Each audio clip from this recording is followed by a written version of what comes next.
जिसके हाथ में है भाजपा का झंडा, समझो वो भ्रष्टाचारी, बलात्कारी या तो गुंडा। प्रधानमंत्री जिस पार्टी में है उस पार्टी के तमाम छोटे बड़े नेता कहते नहीं थकते थे चक्की पिशिंग पिशिंग, तो वो उसको सम्मान, भ्रष्टाचारियों को सम्मान देने का काम कौन करता है? भारतीय जनता पार्टी। चड्डी फटी पड़ी है बाप का, फिर भी बेटा कह रहा 15,000 रुपए किलो आटा मिलेगा, खाएंगे, 500 रुपए पेट्रोल भरा लेंगे। कहां से भरा लोगे भैया जब आप खुद ही नहीं बचोगे? यह सरकार इस हर मोर्चे पर विफल है। देश में वर्ल्ड बैंक का कर्जा कितना हो गया आप बताओ ना, डॉलर के मुकाबले रुपया कितना गिर रहा है, देश में बेरोजगारी कितना बढ़ गया, देश में महंगाई कितनी बढ़ गई। माने पूरा देश का आदमी निकम्मा है, वो प्रधानमंत्री काबिल है। सटीक खबरों का सीधा असर, आप देख रहे हैं एनसीआर समाचार, खबर भी असर भी।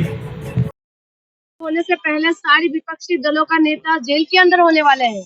देखिए, आप लोग विपक्षी नेता की बात छोड़ दीजिए, जो भाजपा में है, जो नहीं था, जिस पर CBI, ED, income tax daily पैसेंजरी का काम कर रहा था, उस पर तो चर्चा कर लीजिए। जो प्रधानमंत्री भ्रष्टाचार के खिलाफ, परिवारवाद के खिलाफ इतनी लंबी लंबी बातें किया करते थे, ऐसे जैसे इसरो अंतरिक्ष में फेंकता है वैसे ही मित्रों पूरे देश में घूम घूम कर काला धन, भ्रष्टाचार की बात कह रहे थे। तो अब तो ये साबित हो गया कि जिसके हाथ में है भाजपा का झंडा, समझो वो भ्रष्टाचारी, बलात्कारी या तो गुंडा। आपने नहीं देखा अजीत पवार को?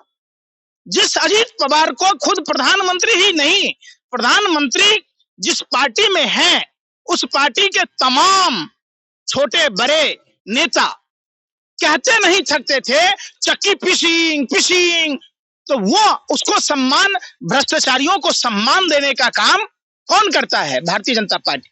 प्रधानमंत्री नरेंद्र मोदी, अमित शाह दूरबीन लेके घूम रहे थे यूपी में, और वो दूरबीन भगवा दूरबीन है जो दिखता ही नहीं है कि भाजपा में जितने बलात्कारी हैं, जितने भ्रष्टाचारी हैं, जितने देश के लुटेरे हैं, जो लोगों को लूट लूट कर भारतीय जनता पार्टी के फंड में चंदा दे, वो कुछ भी करे, नंगा नाचे, सैया हुआ कोतवाल हम नंगा नाचेंगे, वो वाली कहावत को चरितार्थ करती है।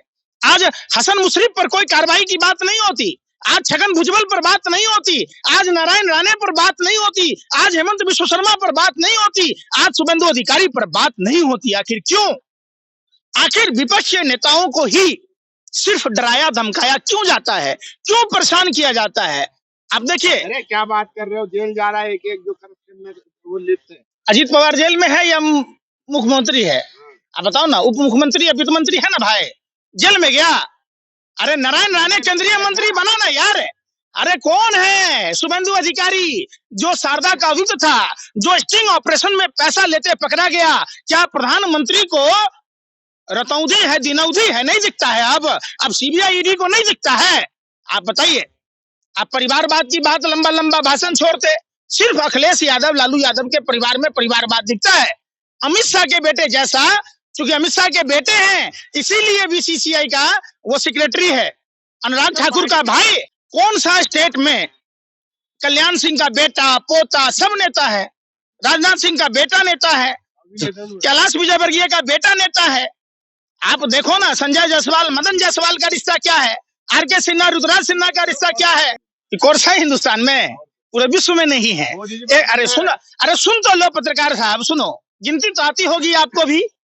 जो आदमी का जन्म 1950 में हुआ, 18 साल में शादी की जसोदा बेन से, 19 साल में बेचारी जसोदा बेन को न कुमारी छोड़ा, न सुहागन छोड़ा, न विधवा छोड़ा, बगैर तलाक बोले ही अपने धर्मपत्नी जसोदा बेन को छोड़ दिया, और 45-40 साल भीख मांग के खाया।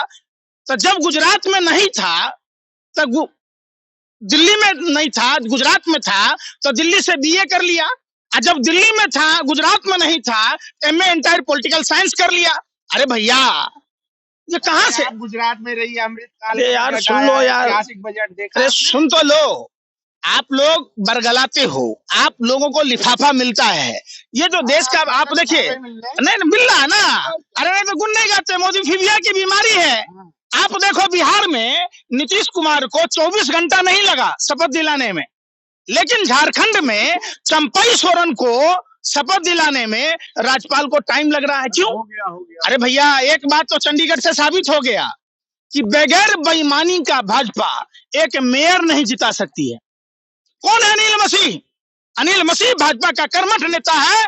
उसने भाजपा के प्रति वफादारी निभाते हुए सबसे पहले उसने क्या किया, वहां का प्रशासन, चंडीगढ़ का प्रशासन, मीडिया का प्रवेश पर रोक लगाया। फिर 36 में से 8 वोट को रिजेक्ट कर दिया। सोचिए कि जब 36 में से 8 वोट रिजेक्ट करके जो प्रिजाइडिंग ऑफिसर अनिल मसीह कलम चलाकर 8 वोटों को अवैध करके मेयर का चुनाव जिताया, तो जहां देश में लोकसभा के चुनाव में 90 करोड़ से के आसपास मतदाता हैं, तो वहां कैसी गड़बड़ी होती हो? ये क्लियर है, ये तो सच साबित हो गया। देखिए, झूठ के आप एक बात समझ लीजिए, झूठ कितना भी हो एक न एक दिन पकड़ा ही जाता है, और सच को कितना भी दबा लोगे, सच एक न एक दिन उजागर हो जाएगा। तो ये क्लियर सी बातें हैं। दिल जीते हैं। जसोदाबेन का तो दिल नहीं जीत पाया, तुम्हारा जीत लिए हैं? तो अरे नहीं, जसोदाबेन से ज्यादा प्रिय थे क्या? अरे भाई, कोई भी पति के लिए पत्नी सबसे ज्यादा प्रिय होता है, पत्नी का दिल जीतना होता है, तो उसमें तो वो नाकाम रहे, निकम्मे रहे। अगर दिल जीता होता तो आज मोदी जी के नाती पोता होता, तो मोर से नहीं खेलता है। आप समझो ना, तो वो जनता का दिल ही तो जीतेंगे। अच्छा, आप चाहते हैं कि दिल जीत लिया, तो आप चाहेंगे कि नरेंद्र मोदी जैसा आपको जीजा मिले? आप चाहेंगे? दिल तो जीत लिया आपका। आप बताओ, आप चाहोगे कि नरेंद्र मोदी जैसा दामाद मिले आपको? रिश्ते गाय को जोड़ो। अरे भाई, दिल कैसे जीत लिया भाई? अरे यार, सुन रहे, मैं कह रहा हूँ, आप चाहोगे कि नरेंद्र मोदी जैसा बहनोई हो आपको?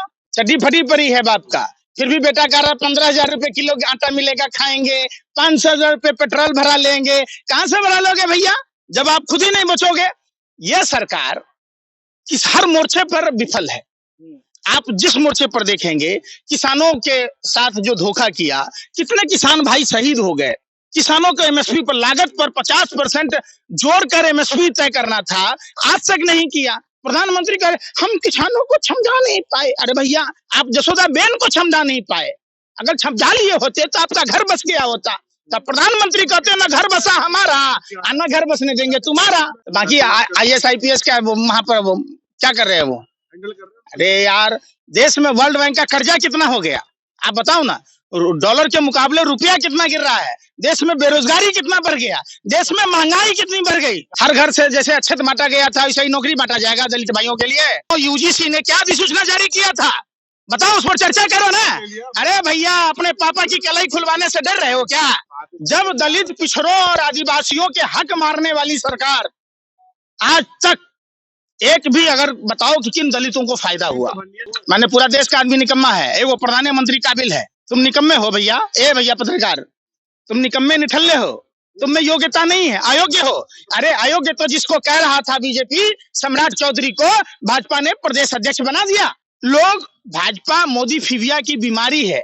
आप एक माला ले लो 108 दाना का, मोदी मोदी मोदी मोदी 24 घंटा, तो यही जपते रहते हो। देश में ना आपको बेरोजगारी दिख रही है, ना महंगाई दिख रही है, ना देश के युवाओं की तकलीफ दिख रही है, ना छात्रों के। टाइम लगता है हर चीज में, रोजगार भी आएगा, बेरोजगारी भी खत्म होगी, सब कुछ। टाइम लगते लगते तो तुम अल्लाह के प्यारे हो जाओगे, ऊपर वाले के प्यारे हो जाओगे। कब्र में पांव लटका हुआ है, टाइम का ही इंतजार कर रहे हो। इतना टाइम दे दिया बीजेपी को भी, तो दो इतना टाइम, थोड़ा सा टाइम दो। 10 साल का समय कम होता है? 10 साल का समय कम होता है? आप बताओ, आप बताओ ना, कम होता है? 10 साल में सारे काम नहीं होते ना। देश का सुनो, अरे यार सुनो तो सही, यही आप लोगों की सबसे बड़ी डिमेरिट है। आज अगर हेमंत सोरेन भाजपा में चले जाएं, आज अगर तेजस्वी यादव भाजपा में चले जाएं, तो कल ही सुधीर चौधरी कहेगा अरे भाई वो राजा ईशन तो कुछ भी नहीं थे सत्य के मामले में, ये हेमंत सोरेन जैसे सत्यवादी तो कोई है ही नहीं, ये तेजस्वी यादव पर निराधार था। अरे वो आप बताओ, तिहारी खुद बोलेगा यही। आज अजीत पवार के बारे में तिहारी की बोलने के औकात नहीं है, माँ ने दूध नहीं पिलाया, छठी रात का दूध याद आ जाएगा जब सवाल अजीत पवार पर होगा, जब हेमंत विश्व शर्मा पर होगा, जब शुभेंदु अधिकारी पर होगा, जब नारायण राणे पर होगा, जब छगन भुजबल पर होगा, जब प्रफुल्ल पटेल पर सवाल होगा।